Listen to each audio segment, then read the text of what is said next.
नेवासा तालुक्यातील तेलकुडगाव येथून हटविण्यात आलेला भारतरत्न डॉक्टर बाबासाहेब आंबेडकर यांचा पुतळा तातडीने पुनर्स्थापित करावा या मागणीसाठी भारतरत्न डॉक्टर बाबासाहेब आंबेडकर पुतळा कृती समितीच्या वतीने जिल्हाधिकारी कार्यालयासमोर बेमुदत उपोषण सुरू करण्यात आले।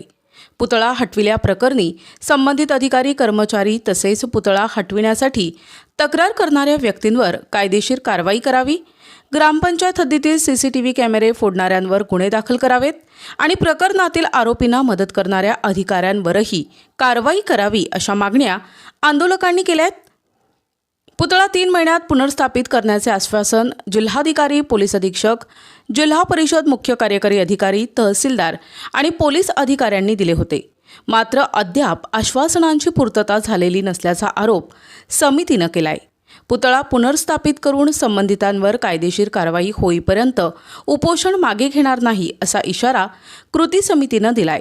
यावेळी उपस्थित पोपट सरोदे, वंचित बहुजन आघाडी अध्यक्ष संतोष साळवे, हरिश्चंद्र साळवे, आकाश सुधाकर, संतोष साळवे, सागर सरोदे, बंडू साळवे, बापू साळवे, कार्यकर्ते मोठ्या संख्येने उपस्थित होते। जिल्ह्याचे आदरणीय जिल्हाधिकारी साहेब यांच्या कार्यालयासमोर आम्ही तेलकुडगावचा विषय घेऊन बसलेलो आहोत। 14 एप्रिलच्या अगोदर आमच्या इथे अज्ञात व्यक्तीने पुतळा बसवला होता। त्या संदर्भामध्ये गेली 4 महिन्यापासून इथं आश्वासनावर आम्ही जगत आहोत। SP साहेबांनी आश्वासन दिलं, घारगे साहेबांनी, जिल्हाधिकारी साहेबांनी दिलं, CO साहेबांनी दिलं, पुतळा बसून देऊ, परमिशन काढू, हे सगळ्या गोष्टी होत असताना बाबासाहेबांचा पुतळा हटवण्यात आला। त्या दुःखाने आम्ही आत्तापर्यंत 4 महिने जगत आहोत। त्या संदर्भामध्ये वारंवार आम्ही एवढी मोठी फाईल तयार झाली आमच्याकडे, निवेदन देऊ, पण कुठल्याही प्रकारचे आम्हाला आत्तापर्यंत कुणीही प्रतिसाद दिलेला नाही। म्हणून आज 15 ऑगस्ट 2026 रोजीपासून आम्ही जोपर्यंत बाबासाहेबांचा पुतळा गावामध्ये बसत नाही तोपर्यंत आम्ही आमरण उपोषण करणार आहोत। ज्या आमचे पोलीस उपाधीक्षक DYSP राजगुरू साहेब यांनी आरोपीला मदत करून गावात अशांतता कशी नांदन हे बघून काही चिरीमिरी करून त्या लोकांना मदत करून त्यांना मदत केल्यामुळं आमचं मत आहे का DYSP राजगुरू यांना बडतर्फ करण्यात यावं, ही एक आमची मागणी आहे।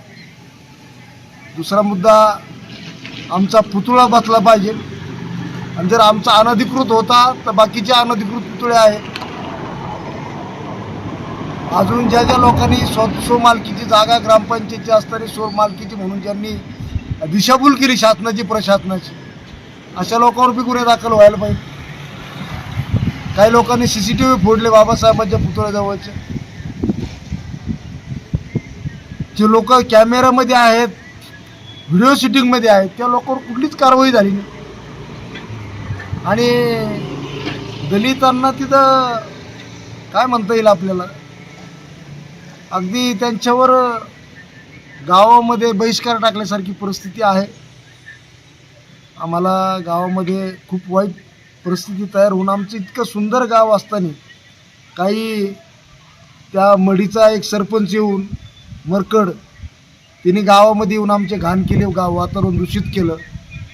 अजून मराठा महासंघाचा तो संभाजीदा हातोंडे त्यांनी येऊन गावात येऊन आमच्या घाण केली आणि गावाचं वातावरण दूषित केलं। आणि ह्या लोकांनी गावाला आमच्या वाईट वळण लावून बाबासाहेबांचा पुतळा यांनी काढायला लावलेला आहे। त्यासाठी आम्ही जोपर्यंत डॉक्टर बाबासाहेब आंबेडकरांचा पुतळा गावामध्ये बसत नाही तोपर्यंत आम्ही इथून अमर होऊन सोडणार नाही।